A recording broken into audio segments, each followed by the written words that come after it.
All right, welcome to the final segment for Chapter 15. We're going to talk about chromosomal alterations and how they can affect alterations to the number of chromosomes and the structure of chromosomes can result in certain genetic disorders. So we're going to discuss some of those. Now, an abnormal chromosome number will occur when what's called non-disjunction occurs. Now, non-disjunction can occur at both stages of meiosis, in meiosis 1 and meiosis 2. Now, non-disjunction results in a worse outcome if it occurs in meiosis 1 when the homologous chromosomes do not separate. However, it can also happen in meiosis 2, where some of the cells that are the result of meiosis will be abnormal and some of them will be normal. In the case that it occurs in meiosis 1, all of the resulting cells or the gametes are going to be abnormal. Now, here this shows anaphase, right, at meiosis 1. So remember, anaphase at meiosis 1 is where the homologous chromosomes separate. Now, this left shows non-disjunction occurring at meiosis 1, and then we're going to see non-disjunction occurring in meiosis 2 in the images to the right. So here, non-disjunction is not occurring in meiosis 1, and you can see the normal separation of the homologous chromosomes occurring. Looking at the next step, now, look, these cells that are the result of the first division, when non-disjunction occurs in meiosis 1, are all going to be abnormal. Look, this cell has basically 3 chromosomes, and this cell has only 1 chromosome, where each of them should have 2 chromosomes. So if we look at the images to the right, we can see non-disjunction is just now occurring in meiosis 2, where the during anaphase 2, the sister chromatids are not separating.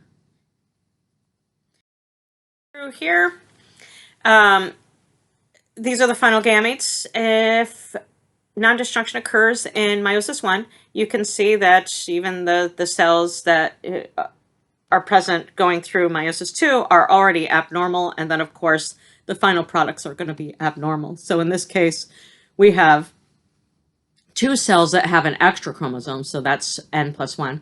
And then we have 2 cells that are basically missing a chromosome, so that's n-1.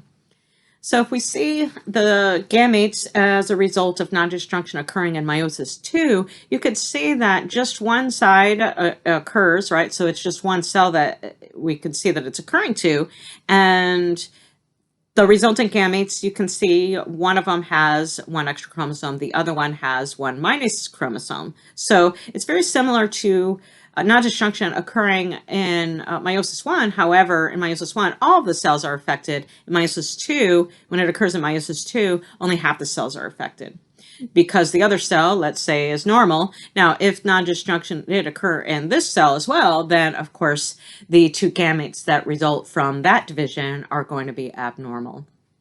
However, let's just talk about it in terms of occurring, it's pretty rare, occurring in one of the cells, so that half of the cells are going to be abnormal and then the other half will be normal. Now, there's special terms for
So in the previous slide, I was talking about non-destruction that occurs with chromosomes that are autosomes. So aneuploidy can occur with reference to the sex chromosomes as well. So non-destruction of the sex chromosomes can produce a variety of different aneuploid conditions, but only a couple of them are discussed in your textbook. One of them is Klinefelter syndrome. Now, this is found in males because it's basically a male that has two X chromosomes and one Y chromosome. It's going to be a male or have male characteristics because remember the Y chromosome has that SRY region on it, which is basically the male genes, right? So they're genes that once expressed, the individual has male characteristics. So here, somehow aneuploidy occurred in one of the gametes, and in this case, there would be an extra X chromosome. Monosomy X is called Turner syndrome commonly, and it produces females that have only one X chromosome rather than two X chromosomes. These females are generally sterile.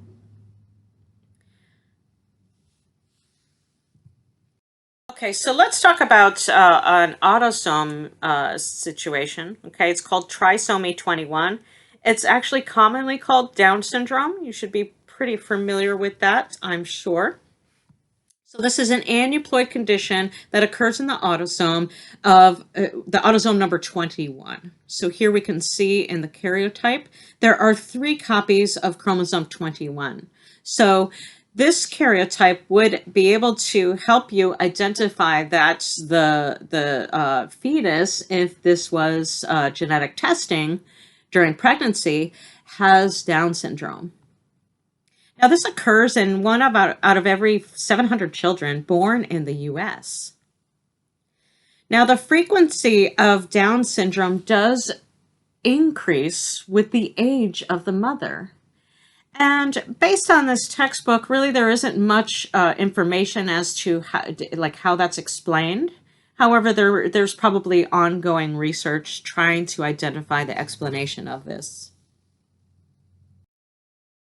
Now, alterations in chromosomes in terms of their structure can also happen. Okay, so what can happen is a chromosome can break, and then the piece that breaks off can be attached somewhere else, or it could just be lost. Right, so let's talk about each of the different options as far as that's concerned. So if a piece of chromosome breaks off and it doesn't get attached somewhere else, it's just lost or recycled, then it's called a deletion. So this segment is deleted. So there's loss of genes there. Now, if a piece of chromosome is broken and then it is basically copied, right? So it could be a segment of the chromosome that could be copied. This would be called a duplication. And you could also have a breakage of the chromosome in which the segment that breaks off just gets flipped around and then gets reattached. So it's basically inverted. This is called an inversion, of course. And then we can have what's called a translocation. So here, this would be where a piece of chromosome broke off and then attached to another chromosome. Now let's look at some examples on how this can happen. Now, here, this shows a deletion and a duplication. So here, basically these segments are lettered.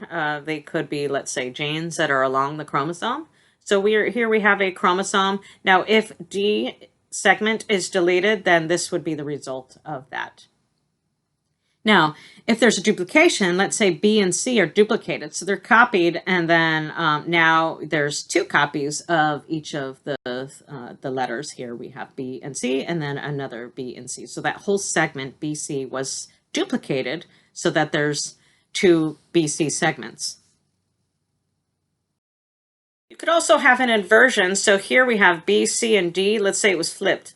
Okay, so this broke and then inverted. So now it's D, C, and B on the same chromosome.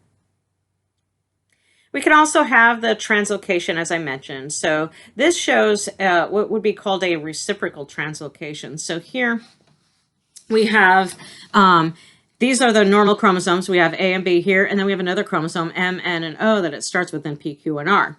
So let's say A and B broke off of this chromosome, and M, N, and O broke off of this chromosome, and then they just switched segments. Okay, so now this first chromosome has M, N, and O attached to it, and then the second chromosome has A and B attached to it. So they basically exchanged segments. That's a reciprocal translocation. You could also have just a regular translocation where, let's say, A and B broke off and just got attached to something else without receiving another segment. Okay, so you can have a regular translocation and then a reciprocal translocation. This image here shows a reciprocal translocation.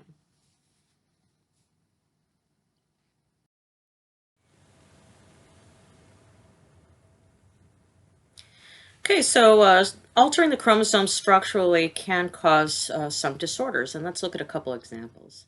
So the syndrome cry-du-cat, or cry of the cat, which is really what that means, results from a deletion on a specific region of chromosome 5 in humans. Now, this disease carries symptoms where the child that has it is mentally retarded and has a cat-like cry. Most individuals who have this die in infancy, or by the time they reach early adulthood or childhood. Now, there are certain cancers like chronic myelogenous leukemia, or CML. So here we have normal chromosome 9, we have normal chromosome 22. For this particular disease, CML, a reciprocal translocation occurs. So what this means is that chromosome 9 and chromosome 22 are going to exchange segments. And this results in a translocated chromosome 9 and a translocated chromosome 22. And chromosome 22 has that translocation, or the segment from 9 attached to it, is called the Philadelphia chromosome. And that's what actually, the change in this particular chromosome actually causes that cancer. Now, some inheritance patterns do not follow Mendelian inheritance. We saw some examples. Let's take a look at some other examples in relation to this type of material. Now, there are two normal exceptions to Mendelian genetics. One of them involves genes that are located in the nucleus, and another exception involves genes that are located outside of the nucleus. Now, in both cases, the sex of the parent contributing an allele is a factor in the pattern of inheritance. So we're going to kind of look at this example. So what's genomic imprinting?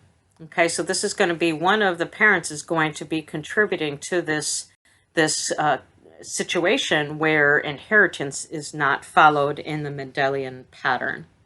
So for some mammalian traits, okay, on specific chromosomes, the phenotype depends on which parent the allele came from. Okay, so which parent? Was it the father or the mother? Now, this variation in phenotype is called genomic imprinting. Genomic imprinting basically involves the silencing of genes, okay, by methylation. So remember the methyl group, the CH3? Okay, so when you add that onto chromosomes or in DNA, it keeps them from being expressed. It keeps the genes in that DNA from being expressed. So basically blocks expression. These genes are termed stamped. And they're stamped with an imprint which says not to express these genes. Now let's look at an example. Now in mice, we have the IGF2 gene, so we have two alleles for that. Okay, so there's a normal allele and there is a mutant allele. So remember, both parents are going to have that. It's an autosomal gene. Okay, so here, one of the two is not going to be expressed. So let's say if on the maternal chromosome, it is imprinted. So what that means is it's stamped for not expression. So basically, the gene on the maternal chromosome is methylated. Okay, so it's methylated, it's not going to be expressed. So it doesn't matter what the mother's allele is in terms of the phenotype. Okay, so it's almost like this, only the chromosome that is not methylated or not imprinted or not stamped, right, is going to be the one that's going to give the phenotype. So here, this is going to be related to the size of the mouse. Okay, so this shows a mouse of a normal size.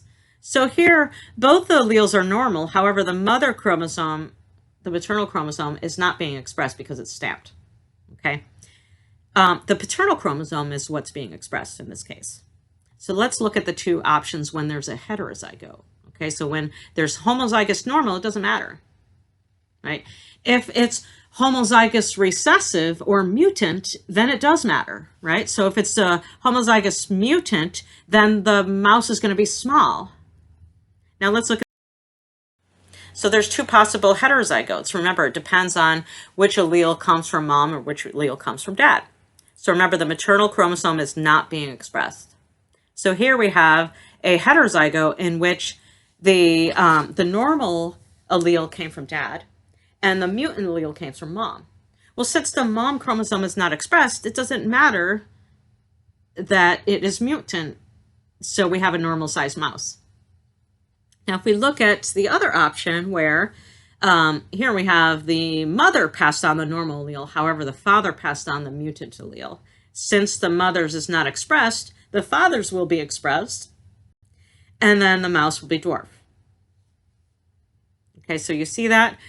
Here, it depends on the sex, or it depends on which parent passes on, let's say, that mutant or the affected gene or allele.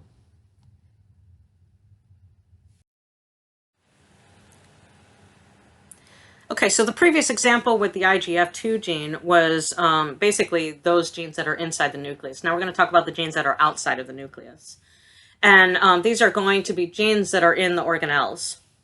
Now, genes that are in the organelles are really considered cytoplasmic genes because the organelles are in the cytoplasm and not in the nucleus of that organism. Now, these examples of organelles would be the mitochondria and chloroplasts and other plastids. Remember, they have their own DNA, so they carry genes. Now, extranuclear genes, or the genes that are cytoplasmic or considered in the organelles, they're generally maternally inherited because the zygote cytoplasm comes from the egg. Okay, so the sperm comes out. Remember, the sperm is a lot smaller than the egg. The egg is a lot larger. And the egg carries the nucleus. The egg carries the organelles, including the mitochondrion. So the sperm comes and fuses, and basically, here it shows the acrosome. So this is basically a set of proteins that are on the surface of the sperm, which allow, attraction to the egg. And then, of course, fusion with the egg. And then what ultimately happens is the nucleus or the nuclear material will be basically input into the egg. Okay, so then both nuclei will fuse inside the egg. So it normally happens that way. So here, this shows the fertilized egg. Again, the egg is fertilized, and all the organelles that are in the egg stay, and they're maternally inherited. Now, there are some exceptions where you can see that sperm may have exchanged some sort of extranuclear gene. However, we're not going to really discuss that, but it has occurred for sure.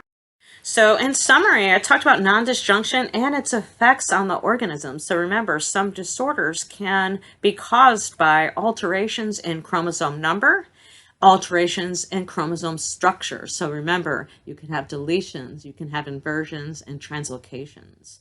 And remember, in terms of inheritance, inheritance doesn't always obey Mendelian rules or genetics, as we previously saw with codominance and incomplete dominance. But imprinting is another example. So imprinting, remember, is methylation of certain genes or regions on chromosomes which prevent them from being expressed. And often it depends on which parent. So it's parental in nature. So which parent passed on the gene that is methylated or imprinted or stamped. And then remember, the organelle genes are not inherited in the same way that Mendel saw with the P characteristics. He didn't really look at the the organelle type genes or even the sex genes or sex chromosomes. So organelle genes are generally going to be maternally inherited.